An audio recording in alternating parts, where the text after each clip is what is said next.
இறைவா, நீயே அனைத்தும். இறைவா, நீ நன்றாக இருக்க வேண்டும்.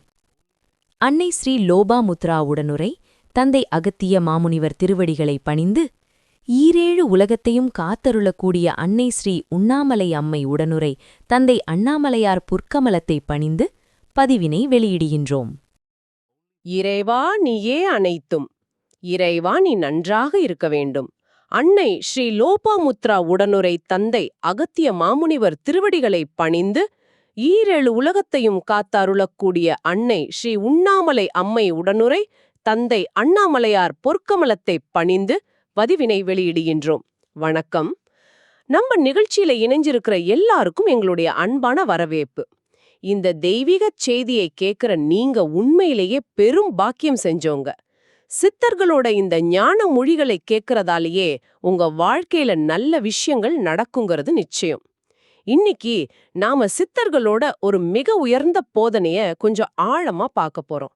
இது பிரபஞ்சத்தோட ஒரு பெரிய ரகசியத்தையே நமக்கு உணர்த்தும். ஆமா, நிச்சயமா. இன்னைக்கு நாம பார்க்க போற மூலங்கள் சுறாக்கள் அப்படின்னு ஒரு தெய்வீக பொருளை பத்தியும், அது எப்படி பூமிக்கு ஒரு பாதுகாப்பா இருக்கு, அதே சமயத்துல எப்படி பேரழிவுக்கு காரணமா அமையுதுன்னு விளக்குது. இந்த உரையாடல் முடியறப்போ பேரழிவுகள்ல இருந்து நம்மள நாம எப்படி காத்துக்கிறதுங்கிறதுக்கான வழி உங்களுக்கு ரொம்ப தெளிவா புரியும். சரி, அப்போ நாம நேரடியா விஷயத்துக்குள்ள போயிடலாம். முதல்ல இந்த சுறாக்கள் அப்படின்னா என்ன, அதுக்கு ஏன் இவ்ளோ முக்கியத்துவம் கொடுக்கப்படுது? ஆமா, இங்கதான் விஷயமே ரொம்ப சுவாரஸ்யமா மாறுது. மூலங்கள் என்ன சொல்லுதுன்னா, இந்த சுறாக்கள் அப்படிங்கிறது ஒரு தேவலோகம் மாதிரி. தேவலோகம் மாதிரியா? ஆமா, ஒரு தேவலோகம். அது மட்டும் இல்ல, இந்த உலகத்தில் இருக்கிற எல்லாருக்கும் அதுதான் தாயகம்னு ஒரு குறிப்பு இருக்கு. இதோட தன்மையை நம்ம மனித விஞ்ஞானத்தால புரிஞ்சுக்கவே முடியாதுன்னு தெளிவா சொல்லியிருக்காள். இது கேட்கவே ரொம்ப ஆச்சரியமா இருக்கு.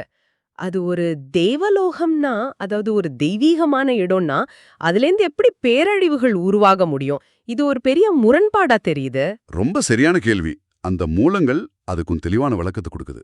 ஒரு 3 முக்கிய காரணங்களை அது முன்வைக்குது. ஓகே, அது என்னென்ன? முதலாவது, அந்த கல்லோட அசைவு. சுறாக்கள் பாத்தீங்கன்னா வருஷத்துக்கு ஒரு தடவை ரொம்ப ரொம்ப நுண்ணிய அளவுல அசையுமா. ரொம்ப நுண்ணிய அளவிலா? ஆமா, அந்த சின்ன அசைவு எந்த திசையில நடக்குதோ அந்த திசையில இருக்கிற உலகத்துல பெரிய பெரிய அழிவுகளை அது உருவாக்கும்னு மூலம் சொல்லுது. சரி, இது முதல் காரணம். ரெண்டாவது என்ன? ரெண்டாவது கோள்களோட தாக்கம். எல்லா கிரகங்களோட ஆற்றலும், அதாவது அதோட வெப்பம், வேகம் எல்லாமே ஒன்னா சேர்ந்து ஒரு குறிப்பிட்ட நேரத்துல அந்த சுறாக்கள் மேல மோதும். அப்படி மோதும்போது அந்த சக்தி அப்படியே பிரதிபலிச்சு பூமியை நோக்கி வரும். அது பூமியில எந்த இடத்துல விழுதுதோ அங்க பேரழிவு ஏற்படும். அப்போ இது ஒரு தவிர்க்க முடியாத அண்ட நிகழ்வு மாதிரி தானே இருக்கு. இதுல இருந்து நம்மள பாதுகாக்க வழியே இல்லையா? வழி இருக்கு. அதுதான் 3வது விஷயம், சித்தர்களின் பாதுகாப்பு. ஓ, இந்த மாதிரி வர்ற அழிவுகரமான ஆற்றலை தடுக்கத்தான் மகா சித்தர்கள் பூமியில பல திருத்தலங்களை ஒரு பாதுகாப்பு அரண் மாதிரி அமைச்சிருக்காங்கன்னு மூலம் சொல்லுது. ரொம்ப சுவாரஸ்யமா இருக்கு. அப்போ கோவில்கள்ங்கிறது வெறும் வழிபாட்டு தலங்கள் மட்டும் இல்லாம ஒரு விதமான காஸ்மிக் ஷீல்ட்ஸ், அதாவது அண்ட கவசங்கள் மாதிரி செயல்படுதுன்னு சொல்றீங்க. ஆனா இங்க ஒரு கேள்வி வருது. சித்தர்கள் பாதுகாப்பு அமைச்சிருந்தாலும் இன்னைக்கும் அழிவுகள் நடந்துகிட்டு தானே இருக்கு. அப்போ இதுக்கு என்ன அர்த்தம்? கரெக்ட். இங்கதான் அந்த பதிவோட மையமான செய்தி வருது. சித்தர்கள் அமைச்ச பாதுகாப்பையும் தாண்டி இன்னைக்கும் அழிவுகள் நடக்குதுன்னு மூலம் எச்சரிக்குது.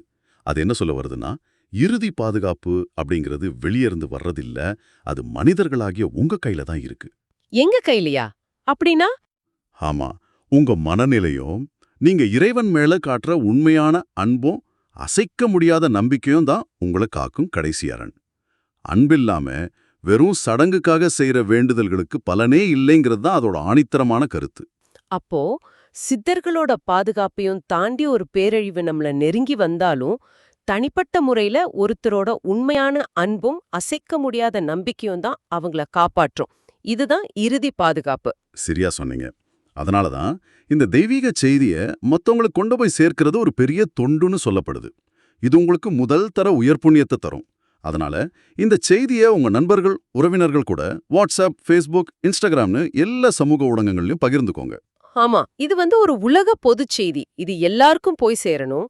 இதுக்கு பதிப்புரிமை எதுவும் கிடையாது. நிச்சயமா யார் வேணாலும் எடுத்து பயன்படுத்தலாம். தந்தை அகத்திய மாமுனிவர் திருவடிகளில் சமர்ப்பணம். சர்வம் சிவார்ப்பணம்.